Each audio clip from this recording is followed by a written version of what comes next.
तो चलिए सीधे मुद्दे पर आते हैं।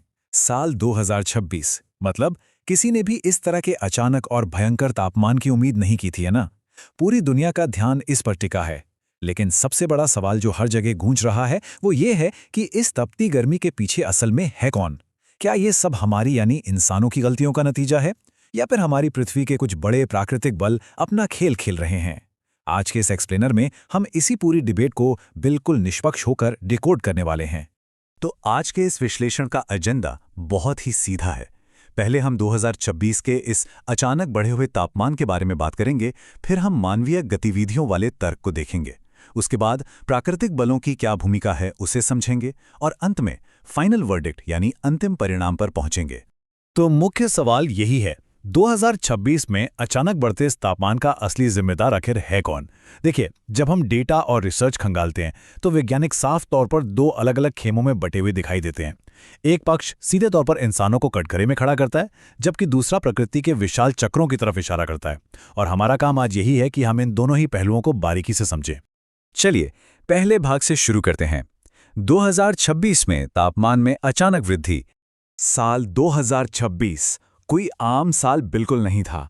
दुनिया भर के कई अलग अलग हिस्सों में अचानक से बहुत ही गंभीर हीट वेव यानी लू की घटनाओं में एक भारी उछाल देखा गया। कुछ जगहों पर तो तापमान ने लिटरली पिछले 100 सालों के रिकॉर्ड तोड़ दिए। और ध्यान देने वाली बात यह है कि ये कोई 1 या 2 दिन की गर्मी नहीं थी, बल्कि एक ऐसा अप्रत्याशित सर्ज था जिसने बड़े बड़े पर्यावरणविदों को भी हैरत में डाल दिया। यही वो अचानक बढ़ा हुआ तापमान है जिसने इस पूरी बड़ी बहस को जन्म दिया है। अब आते हैं दूसरे भाग पर, मानवीय गतिविधियां, प्राथमिक कारण। और इस तर्क के बारे में सबसे दिलचस्प बात यह है कि यह सीधे उन चीजों की ओर इशारा करता है जिन्हें हम कंट्रोल कर सकते हैं। जो पक्ष इंसानों को जिम्मेदार मानता है, उनका पहला और सबसे बड़ा तर्क है ग्लोबल वार्मिंग। देखिए, इंसान बहुत ही तेजी से जंगलों की कटाई कर रहा है।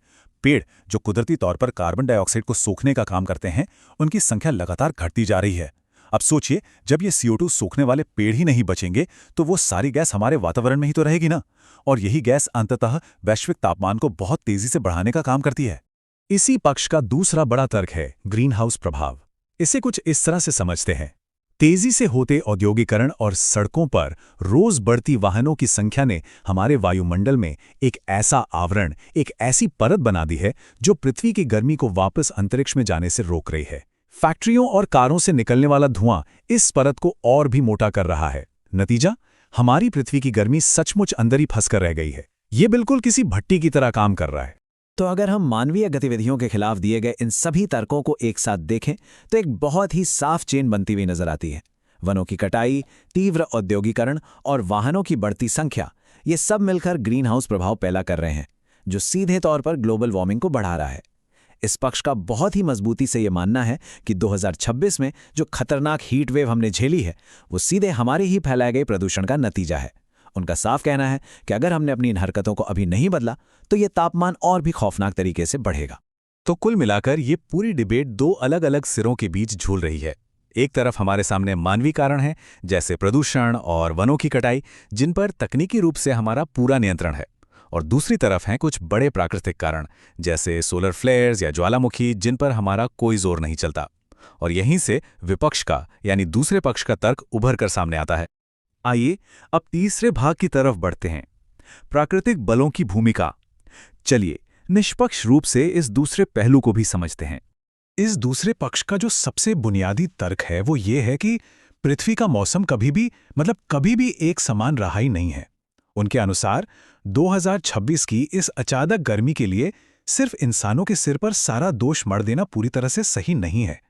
उनका मानना है कि जलवायु परिवर्तन यानी क्लाइमेट चेंज कोई आज की आधुनिक घटना नहीं है, बल्कि ये तो एक प्राकृतिक प्रक्रिया है जो हमारी धरती पर हजारों बल्कि लाखों सालों से लगातार चल रही है। वो तर्क देते हैं कि पृथ्वी के अपने खुद के दीर्घकालिक जलवायु चक्र होते हैं। इसके अलावा सूरज की गतिविधियों में होने वाले बदलाव, जैसे कि सोलर फ्लेयर्स, ये भी पृथ्वी का तापमान अचानक से काफ़ी बढ़ा सकते हैं। फिर अल नीनो जैसी बहुत ही शक्तिशाली प्राकृतिक घटनाएं भी तो हैं। और क्या आप जानते हैं, सदियों पहले पेरू के मछुआरों ने सबसे पहले अल नीनो को पहचाना था। ये घटना महासागरों का तापमान बदल देती है और फिर पूरी दुनिया का मौसम इससे प्रभावित होता है। साथ ही ज्वालामुखी विस्फोट और समुद्री धाराओं में होने वाले बदलाव भी ऐसे बड़े कारक हैं जिन पर इंसानों का 0% कंट्रोल है। इसलिए ये पक्ष मानता है कि 2026 की इस भयानक गर्मी में इन विशाल प्राकृतिक ताकतों को आप बिल्कुल भी नज़रअंदाज नहीं कर सकते। अब हम आते हैं अपने चौथे और आखिरी भाग पर, अंतिम निर्णय और परिणाम। तो इन दोनों ही मजबूत पक्षों को सुनने के बाद सवाल ये है कि आखिर फाइनल वर्डिक्ट क्या है। जिन सभी सोर्सेस का हमने विश्लेषण किया है वो एक बहुत ही स्पष्ट और बैलेंस निष्कर्ष पर पहुंचते हैं। देखिए, ये कोई ब्लैक एंड व्हाइट सिचुएशन नहीं है। तापमान बढ़ने के पीछे मानव और प्राकृतिक दोनों ही कारण अपनी अपनी जगह जिम्मेदार हैं। 2026 की इस गर्मी के पीछे प्राकृतिक बल भी मौजूद हैं और हमारी मानवीय गतिविधियां भी। लेकिन जो बात सबसे ज्यादा डराने वाली है वो ये है कि प्रकृति तो अपना काम अपनी नॉर्मल स्पीड से कर रही है, लेकिन हमने यानी हमारी मानवीय गतिविधियों ने इस पूरी प्रक्रिया को बहुत ही ज्यादा तेज और खतरनाक बना दिया है। सच तो ये है कि प्राकृतिक चक्रों के ऊपर हमारी गतिविधियों का ये जो अतिरिक्त बोझ पड़ा है ना, वो अब स्थिति को बेकाबू कर रहा है। और ये पूरा विश्लेषण हमें एक बहुत ही गंभीर सवाल पर लाकर खड़ा कर देता है। अगर हम ये मान भी लें कि प्रकृति इस बढ़ते तापमान में एक बेसलाइन भूमिका निभा रही है जिस पर हमारा वैसे भी कोई कंट्रोल नहीं है, तो उन चीज़ों का क्या जिन्हें हम कंट्रोल कर सकते हैं? प्रदूषण, वनों की कटाई, जहरीला उत्सर्जन, ये सब तो हमारे ही हाथ में है ना। इस खतरनाक स्पीड को कम करने के लिए एक समाज के रूप में हमें कितनी जल्दी और कितनी गंभीरता से कदम उठाने होंगे? इस सवाल का जवाब ही शायद हमारा आने वाला कल तय करेगा। इस एक्सप्लेनर में हमारे साथ जुड़ने के लिए बहुत बहुत धन्यवाद। इस सवाल पर आज जरूर विचार कीजिएगा।